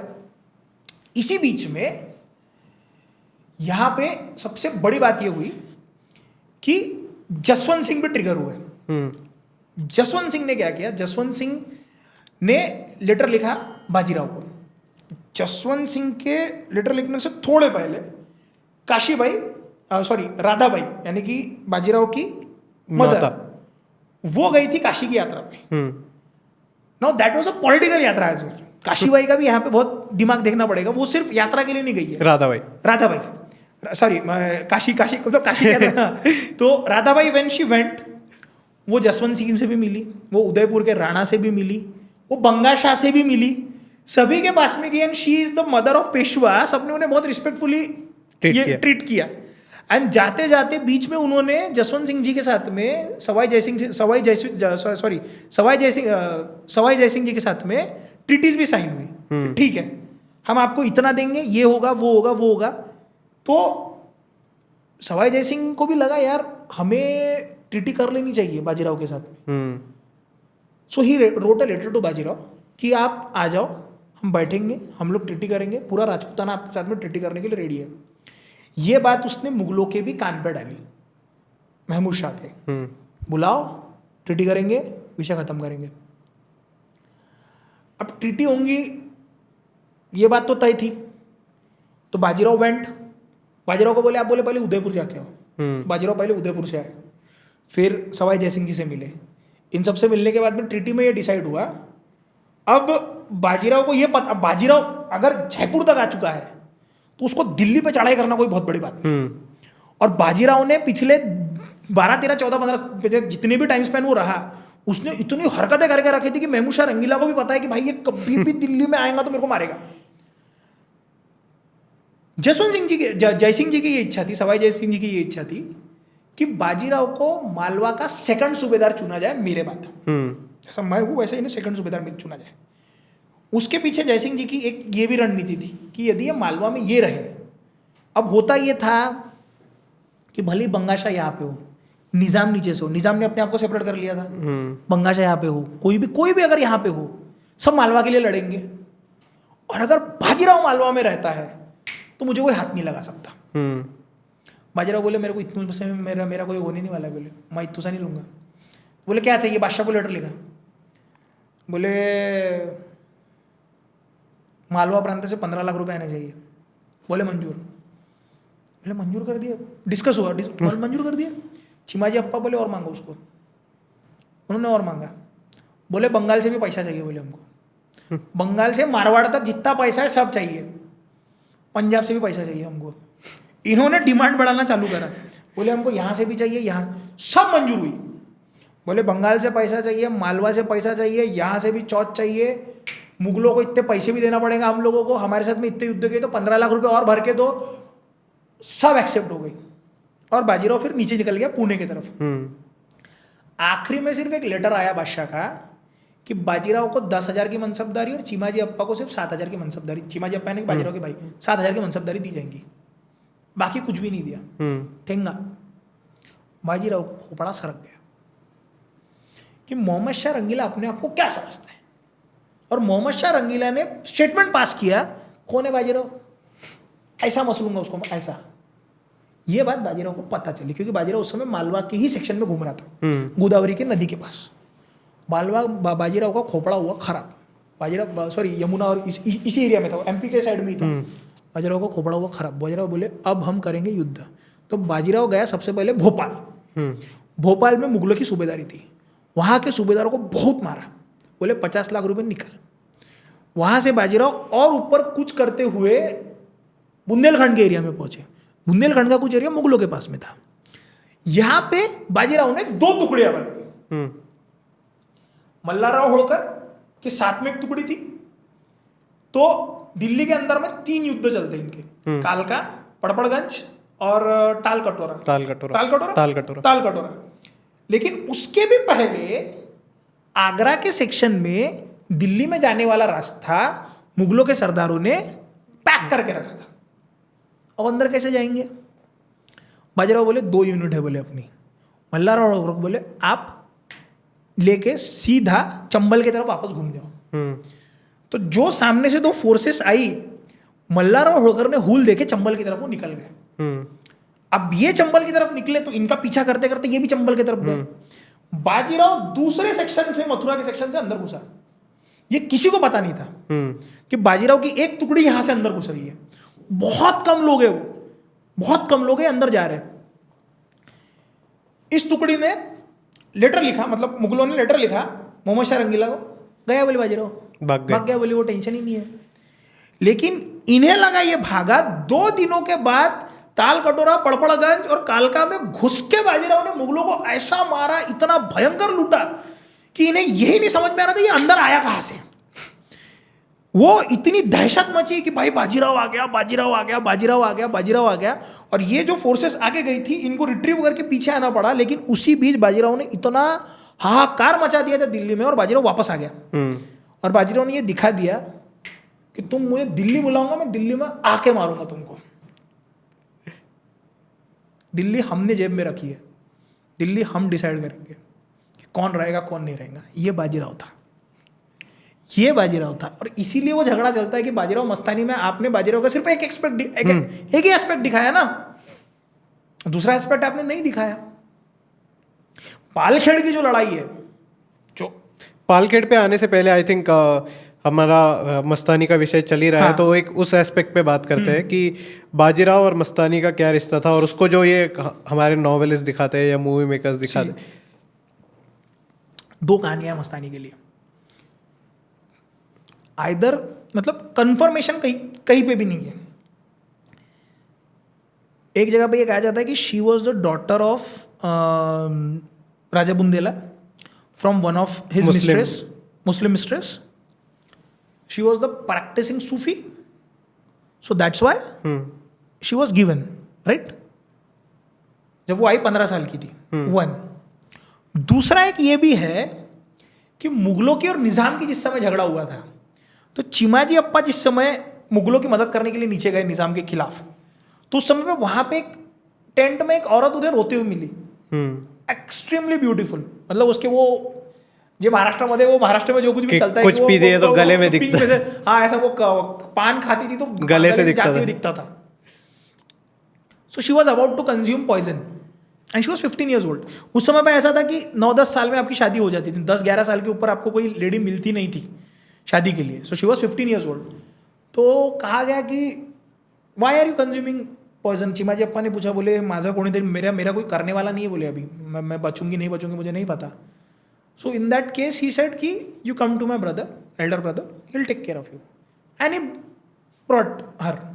एक कहानी ये भी पड़ती है, लेकिन बहुत अकाउंट जो है वो यही है कि वो राजा बुंदीला की तरफ से ही आई थी, जो मान्य वाला जो अकाउंट है, जो समाज मान्य है, फिर जो हिस्टोरियंस को मान्य है। So she came and she was living in a very good condition with Kashibai and all in Pune. ऐसा नहीं है कि even when she came Bajirao ने उसे मिस्ट्रेस की तरह ट्रीट किया।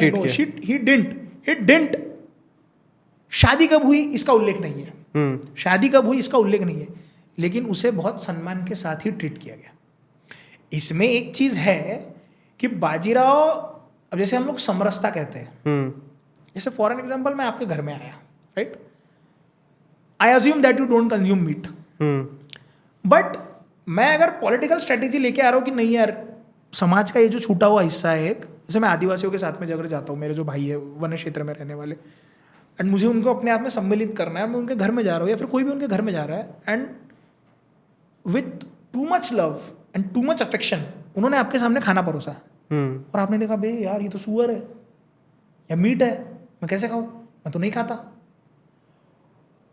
सो यू टेल मी, उस समय पे आपका इंसान जोड़ना महत्वपूर्ण है या आप ईश्वर को क्या जवाब दोगे वो इंपॉर्टेंट है। मैं अपने ईश्वर से बात कर लूंगा, वो मेरा पाप होगा, यदि वो मेरा पाप है तो मैं अपने ईश्वर से बात कर लूंगा। इस समय पे मेरे मनुष्य रूपी ईश्वर को मेरे साथ जुड़ना बहुत जरूरी है। So might be that is one of the reason कि Malharrao Holkar being from a Dhangar caste, meat consumption was very common. So Malharrao Holkar को अपने साथ में रखना है, शिंदेस को अपने साथ में रखना है, घोरपड़ेस को अपने साथ में रखना है, क्योंकि राव है वो, कॉमन है ये सब चीजें। शिवाजी महाराज में ये सब चीजें नहीं देखी गई है, वहां पे देखी नहीं गई है, बट लेटर ऑन में बाजीराव के राजपूतों के साथ में या जाटों के साथ में या पूरे महाराष्ट्र के पूरे सभी के साथ में जब संबंध आते हैं, सो बाजीराव बिकेम लाइक दैट।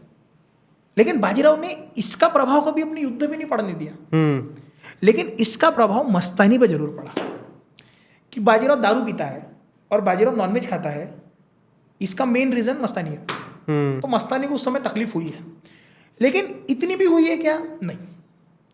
मस्तानी का जो बेटा है शमशेर बहादुर, जिसका नाम कृष्णा रखना चाहते थे, तो ये बात जरूर हुई थी कि पूरे ब्राह्मण कम्युनिटी ने, देशस्थ कोकणस्थ वाला ऑलरेडी झगड़ा चल ही रहा था, एंड ही बिंग कोकणस्थ वो ज़्यादा कर्मठ थे. कोकणस्थ और देशस्थ में पहले रोटी बेटी का व्यवहार भी नहीं होता था, और कर्मठ होने की वजह से ही अपनी बेटियां थी कोकणस्थ में नहीं दी जाती थी कि बाबा ये बहुत कठिन है इनके घर में रहना, तो नहीं देंगे हम लोग.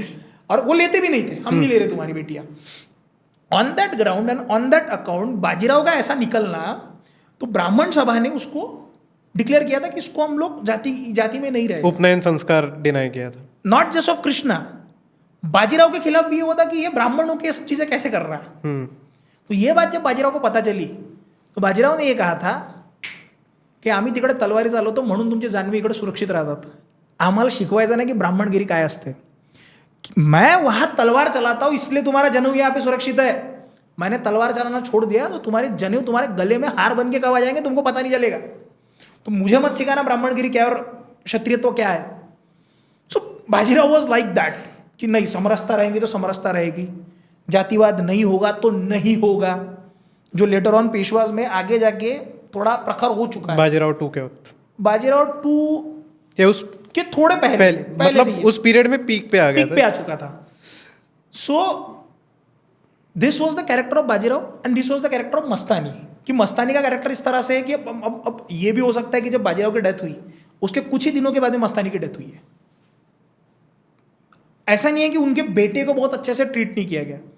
इवन शमशेर बहादुर पानीपत के युद्ध में जाता है, वहां पे शहीद भी होता है, वो सारी कथाएं सबको पता है. और काशीबाई ने भी शमशेर बहादुर को बाद में अपने बेटे की तरह ही बड़ा किया. Yes, she treated him very well. बहुत अच्छे से ट्रीट किया है, बहुत अच्छे से ट्रीटमेंट हुई है, सब हुआ है.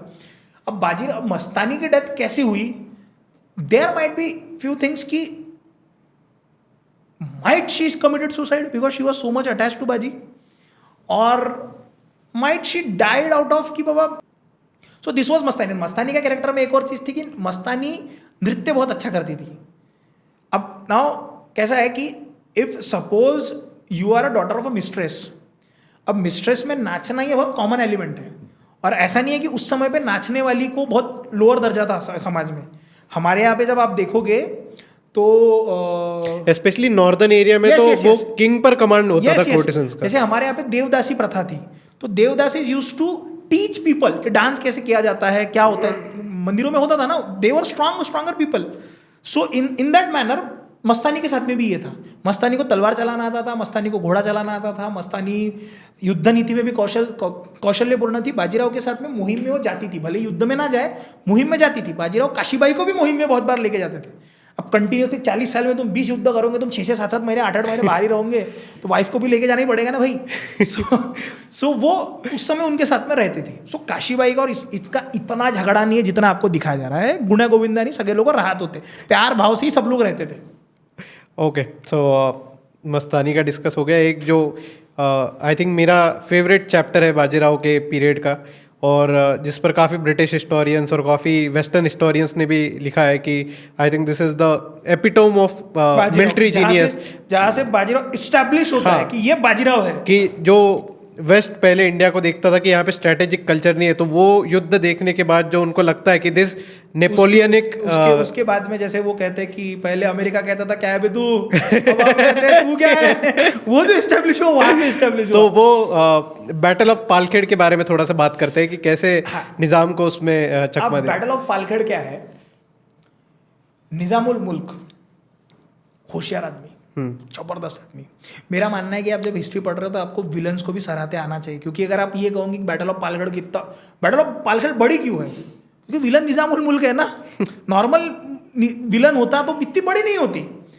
अब निजामुल मुल्क का ऐसा था कि निजामुल मुल्क जब दक्षिण में आया, निजामुल मुल्क दक्षिण में नहीं रहना चाहिए, ये महमूद शाह रंगीला की भी इच्छा नहीं थी. या फिर उसको बुला लो, वो अपना अलग इस्टेब्लिश कर लेगा, वो हमारे खिलाफ हो जाएगा, या वो अपनी सल्तनत बनाएगा. ये मोहम्मद शाह रंगीला को पसंद नहीं था, और निजामुल मुल्क को मोहम्मद शाह रंगीला पसंद नहीं था. क्यों? क्योंकि वो रंगीला था, शराब पीना, नाच गाने में रहना उसको पसंद नहीं था. नाम ही उसका रंगीला, उस वजह से, उसी वजह से रंगीला नाम पड़ा, मोहम्मद शाह रंगीला उसी वजह से पड़ा. So what he did, he came down. अब निजाम बाजीराव से मिला था. बाजीराव का चलना, बाजीराव का बात करना, बाजीराव की स्ट्रैटेजी, बाजीराव के काम करने का तरीका निजाम को पता था. निजाम को यह भी पता था कि बाजीराव मेरे सर के ऊपर कभी भी बैठ के डांस कर सकता है, किसी भी समय पे. अब he went to Kolhapur, Sambhaji Maharaj के पास, राजेश भाई के बेटे, एंड ही सेड कि I will make you king. इसके पहले ऊपर ऊपर से मुगम थोड़ी थोड़ी कोल्हापुर और सातारा के बीच में ट्रीटीज होती रहती थी कि हम एक दूसरे के साथ झगड़ा नहीं करेंगे, मुगल या फिर निजाम हमारे ऊपर तो हम आप साथ में करेंगे, and Nizam also wrote a letter to Balaji Vishwanath की हम लोग सब अच्छा रखेंगे। Now what he did, Nizam asked help from Mughals. अब ऐसा नहीं है कि मुगलों में भी दो फैक्शन थे, कुछ निजामुल मुल्क को पसंद नहीं करते थे क्योंकि निजामुल मुल्क पूरा अपना सेपरेट एक आइडेंटिटी क्राफ्ट कर रहा था, और सिमिलर मैनर में कुछ लोग निजामुल मुल्क के खिलाफ भी थे और कुछ लोग निजामुल मुल्क के साथ में भी थे। तुरानी ईरानी वाला सेम फैक्शन फिर से था वहां पे।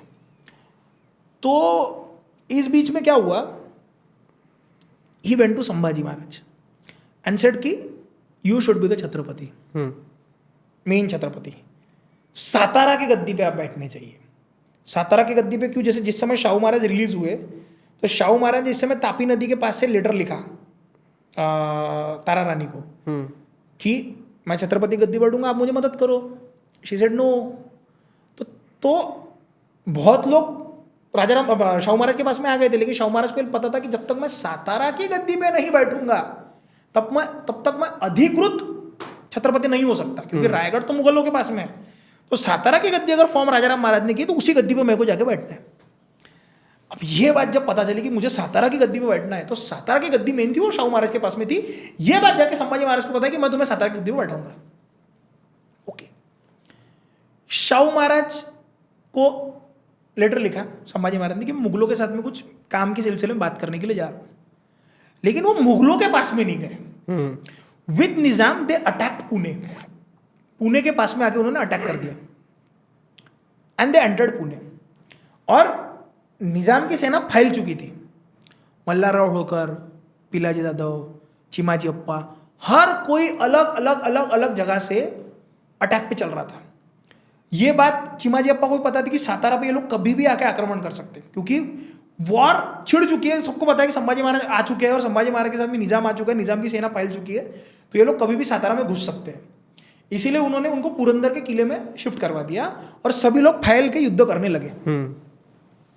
अब यहां पे बाजीराव को ये बात पता थी कि जितने तोपखाने, जितनी चीजें निजाम के पास में है, हमारे पास में नहीं है। तो बाजीराव के स्ट्रेटेजी का सबसे जबरदस्त मूव यही है कि उसके तोपखाने से उसको अलग कर दो। सप्लाई चेन्स कट करना है हमें। खाने का सप्लाई चेन हम कट कर सकते हैं, लेकिन तोपखाने का कैसा करेंगे? अगर आपके पास में तोपखाने ऐसे पकड़ के लेके जा रहे हो, खाना वहां से बंद हो सकता है, तोपखाने अलग कैसे करूं मैं? क्या करना पड़ेगा? ठीक है, अब पुणे वसाहत थी पेशवाओं की, one of the main. Bajirao ने यहां पे दिमाग लगाया। बाजीराव ने क्या किया, ये पुणे में आए, बाजीराव दूसरी जगह पे था। बाजीराव यहां से निकला, यहां से निकल के बाजीराव गया औरंगाबाद। औरंगाबाद में अफवाह उड़ गई कि बाजीराव आया, बुरहानपुर को मारेगा। बाजीराव बुरहानपुर को मारेगा ये सुनते ही निजामुल मुल्क, क्योंकि निजाम को मुगलों का भी साथ चाहिए था, मुगल भी उसके साथ में थे, निजामुल मुल्क को लेटर आया कि भाई वो बुरहानपुर जा रहा है, बुरहानपुर में आके उसको रोक। बाजीराव बुरहानपुर में नहीं घुसा, बाजीराव घुसा सूरत में, गुजरात के सूबे में।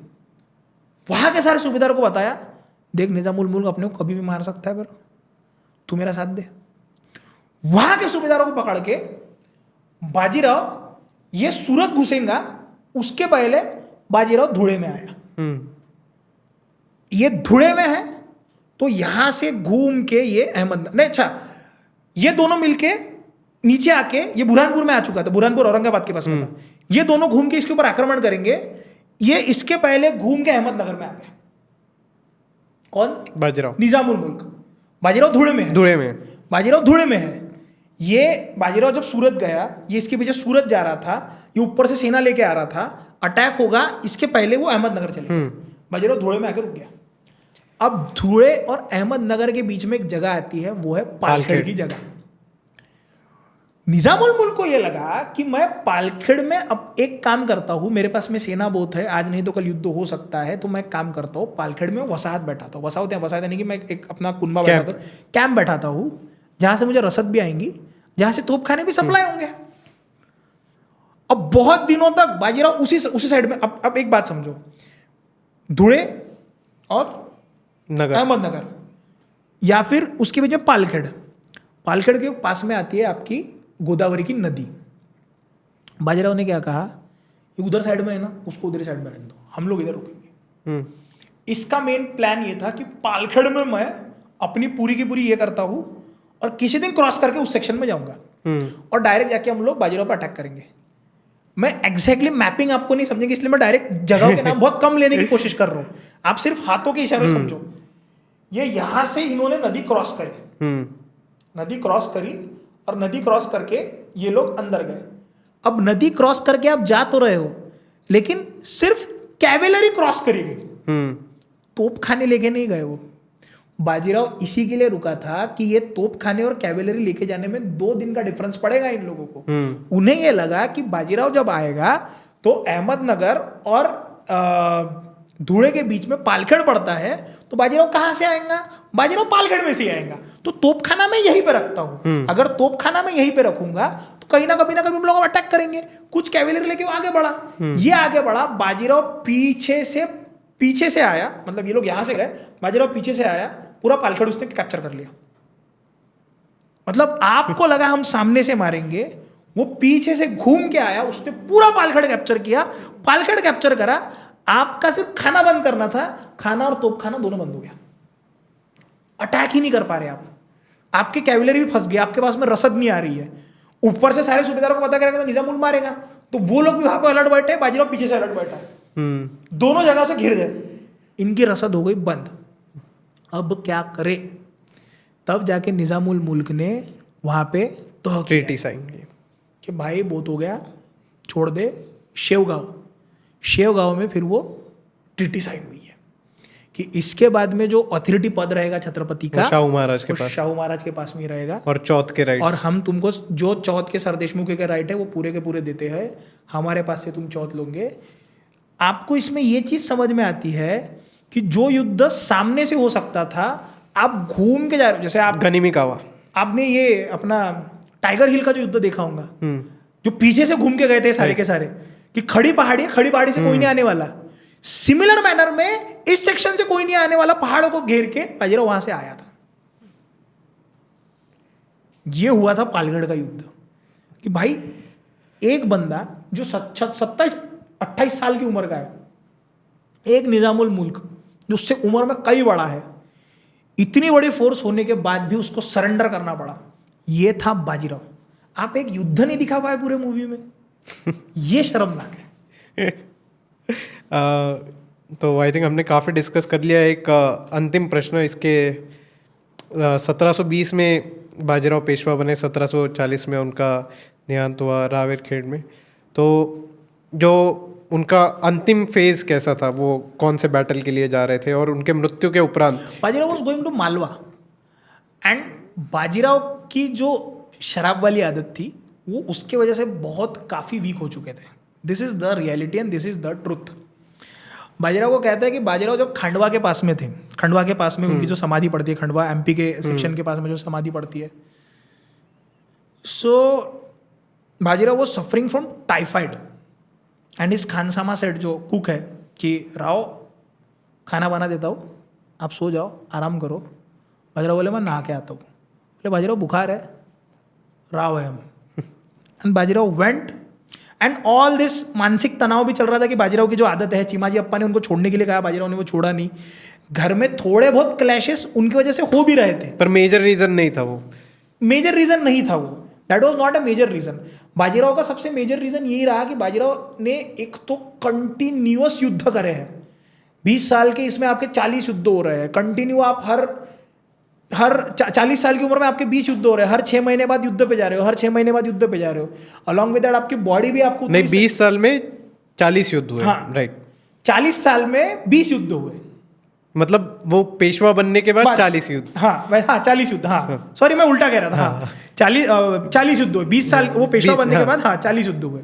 आपने इतने युद्ध लड़े, हर 6 महीने में आप युद्ध पे जा रहे हो, आपके इतने युद्ध चल रहे हैं, आप सक्सेसफुली युद्ध कर रहे हो, और उसके बीच में आपकी प्रकृति ने आपको साथ नहीं दिया। तो उसी बीच बाजीराव की उसी टाइफाइड के सेक्शन में डेथ होती है, वहीं पे। यस।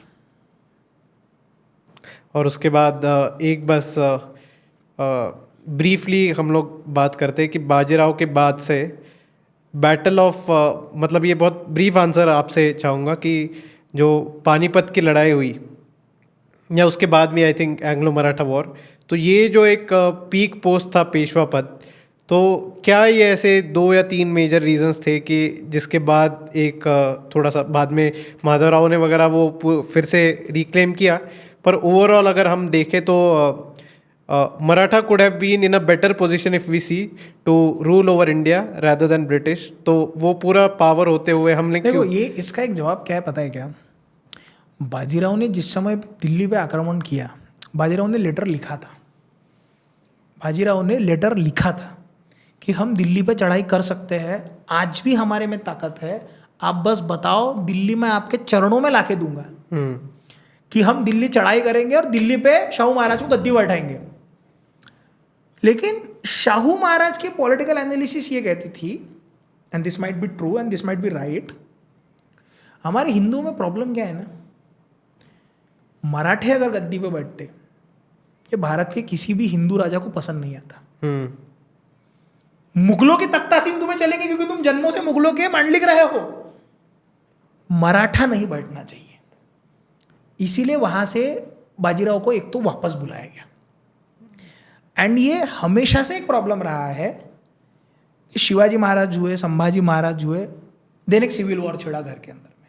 सिमिलर मैनर में पेशवा पद जिस समय पे फैमिली को दिया गया, भट्ट घराने के पास, बाजीराव पेशवा पद नेपोटिज्म की वजह से नहीं मिला है, या बाजीराव के बेटे को भी नेपोटिज्म की वजह से नहीं मिला है, उसके बाद में वो फॉर्म हुआ है पद। जब एक पद फॉर्म होता है तो वो पद अगर आपको पता है कि ये मेरे फैमिली में ही रहने वाला है, तब झगड़े शुरू होते हैं, गांधी परिवार बन जाते हैं फिर, क्योंकि आपको उस समय पे आपकी कैपेबिलिटी शो नहीं करना है ना, आपको इंटरनल पॉलिटिक्स करना, आपको सिर्फ इंटरनल पॉलिटिक्स करनी है कि मैं राजा बनूंगा, ये राजा बनूंगा, मेरे भाई का बेटा बनेगा, मैं बनूंगा। सेकंड थिंग, जो एस्पेक्ट बाजीराव ने उस समय पे शो करे थे,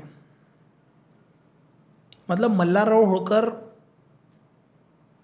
के भी कई लेटर्स है कि यदि पानीपत पेशवा जीत जाते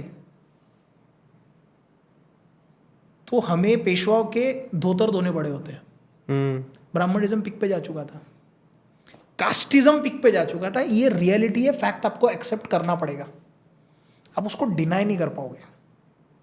अगर वो कास्टिज्म का पिक वहां पे नहीं हुआ आया होता, क्योंकि बाजीराव 2 के वक्त तो भाई पूरा मतलब गोल मटोल है, उसने मतलब आदेश निकाले थे कि 9 साल के ऊपर अगर कोई बच्ची है, उसकी शादी नहीं होती तो उसको धर्म से बहिष्कृत किया जाएगा। उसने खुद 60 की उम्र में अग्निहोत्र रखने के लिए 9 साल की बच्ची के साथ में शादी कर रहा है, वो 58 साल की उम्र में। तो ये अगर आपका पूरा ध्यान ही सिर्फ सत्ता बचाने में, अपने अंधभक्ति में जा रहा है, मतलब आपका एक तरह से आप पाखंड बचाने में जा रहा है, तो आपका ध्यान नहीं रहेगा ना चीज़ों के ऊपर। कहाँ आपको बाजीराव दिख रहा है कि जो कहता है कि नहीं मुझे तो समरसता चाहिए। आप अगर देखो जैसे बाजीराव या फिर महाराज के छत्रपति शिवाजी, मतलब मराठा पीरियड में इतना कास्टिज्म सोसाइटी पिक पे नहीं है ना। लेटर ऑन अगर कास्टिज्म पिक पे आ रहा है तो आप कहीं ना कहीं टूटोगे। कुछ फैमिलीज के नाम जो है वो आपको बाद में नहीं दिखते हैं। आप पेशवा के पोजीशन पे हो, जो काम बाजीराव ने बैठ के किया है कि भाई गायकवाड्स, भोसलेस, होळकर, शिंदेस, सबको मैं पकड़ के रखूंगा। एंड पेशवा पद स्ट्रांग हो चुका है उतना कि वही पकड़ के रख रहा है सबको। लेटर ऑन वो रख नहीं पा रहा है। इसमें उनके कुछ पर्सनल एस्पिरेशंस है क्या? इंडीड। लेकिन बीच में बैठा हुआ अगर व्यक्ति उतना तालमेल बैठा सकता है, वो नहीं बैठा पाए हैं आखिरी में जाके। मतलब इसके लिए अगर आप मेरे को स्पेशली बुलाओगे तो ये स्पेशल पूरा मुद्दा निकलता है इसके ऊपर। और ये शर्मनाक बात है कि आप अगर ये कहोगे कि जैसे अब ये बहुत लोगों को पचता नहीं है बात कि जैसे हम लोग कहते हैं ना कि दिल्लीचे ही तख्त राखतो महाराष्ट्र माझा. माझा. मुझे दुख इस बात का है की दिल्लीच्या तख्तावर कधी बसतो महाराष्ट्र माझा ये हुआ ही नहीं. हमने सिर्फ राखण किया. पर I think political view point से देखे तो वो भी एक सही बात थी कि सही थी, बिल्कुल थी, क्योंकि वहां पे फिर बाकी सारे हाँ, बाकी हिंदू में राजाओं का फैक्शनलिज्म विरोध हो जाता हुआ, कि लेकिन अंग्रेजों ने सत्ता किससे ली? मराठों से ली ना. 1857 छोड़ दो, लेकिन 1857 में भी जो सबसे पहले सामने लड़के लड़ रहे हैं, झांसी की रानी, नाना साहब पेशवा, ये सारे जो तात्या टोपे ये जो निकल के आ रहे हैं, उसके पहले 1818 में जो सत्ता स्टैब्लिश हो रही है वो किसकी वजह से हो रही है? वो मराठों का ही युद्ध है ना उनके साथ में. तो जो मराठे एक गलती ये हुई कि जैसे यदुनाथ सरकार ने जो फॉल ऑफ मुगल्स लिखा, उसमें अगर आप राइज ऑफ मराठास लिखते तो बाद में आपको पता चलता कि डाउनफॉल ऑफ मराठास किस तरह से, ये भी हमको एक बहुत अच्छे से पढ़ाया गया रहता. और मुझे ऐसा लगता है कि हमें अभी तक हमने छत्रपति शिवाजी महाराज को पढ़ा, संभाजी महाराज को पढ़ा, बाजीराव को पढ़ा, हमने उनकी सब अच्छी चीजें पढ़ी है. तो हमें पेशवा या पेशवाई, ये लेटर पेशवा पीरियड, वो पढ़ना चाहिए कि हमारी गलतियां क्या हुई और गलतियां किस तरह से हुई. क्योंकि बाजीराव 2 को किसी ने लाइक नहीं किया है. और सिर्फ वही नहीं, उसके आजू बाजू में भी सर्कमस्टांसेस ऐसे हो चुके हैं कि सब अपनी सत्ता बचाने के चक्कर में जा रहे हैं, विच वॉज नॉट राइट.